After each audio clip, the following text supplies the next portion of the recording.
চিনাকি হোটেলত মৃত্যু, মৃগাংগ হত্যাকাণ্ডত নতুন তথ্য পোহৰলৈ। নমস্কাৰ, অসম নিউজ এক্সপ্ৰেছলৈ আপোনালোকক স্বাগতম। আজি মুখ্য খবৰৰ সৈতে সত্যৰ খোজত অদম্য যাত্ৰা। গুৱাহাটীৰ মাজমজিয়াত সংঘটিত মৃগাংগ বৰ্মন হত্যাকাণ্ডই সমগ্ৰ ৰাজ্যক কঁপাই তুলিছে। এতিয়া এই হত্যাকাণ্ড পোহৰলৈ আহিছে অধিক তথ্য, আৰু যাৰ সূত্ৰপাত হৈছিল কেৱল এটা ফেচবুক মেছেজেৰে। পৰিয়ালৰ দাবী, এয়া ত্ৰিকোণ প্ৰেম নহয়, এয়া আছিল এক ভয়ংকৰ ষড়যন্ত্ৰ। মৃগাংক আৰু শুৱালকুছিৰ মহিলা চিনাকি হৈছিল কেৱল 10 দিন আগতেই। প্ৰথম মেছেজ কৰিছিল মহিলাগৰাকীয়ে। অভিযোগ মতে, মৃগাংকক গুৱাহাটীৰ হোটেললৈ মাতি নিয়া হৈছিল পৰিকল্পিতভাৱে।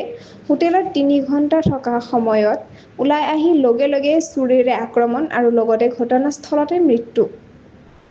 ঘটনাৰ মূল অভিযুক্ত ৰাজু আলী যিয়ে স্বীকাৰ কৰিছে, মহিলাৰ লগত 2 বছৰ সম্পৰ্ক আছিল, কিন্তু 2 মাহ আগতেই বিচ্ছেদ। মহিলাগৰাকীয়ে মৃগাংকৰ লগতো ৰক্ষা কৰিছিল সম্পৰ্ক।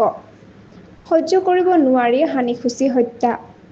এইখিনিতেই শেষ নহয়। অভিযোগ অনুসৰি মহিলাগৰাকীৰ স্বামী 2 সন্তান থাকিলেও তেওঁৰ একেলগে 3 গৰাকী প্ৰেমিক আছিল।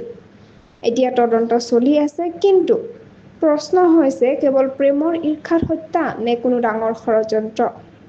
অধিক জানিবলৈ চাই থাকক অসম নিউজ এক্সপ্ৰেছ চেনেলটো। সত্য আমি আনিম পোহৰলৈ।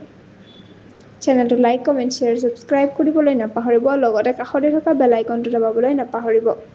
ধন্যবাদ।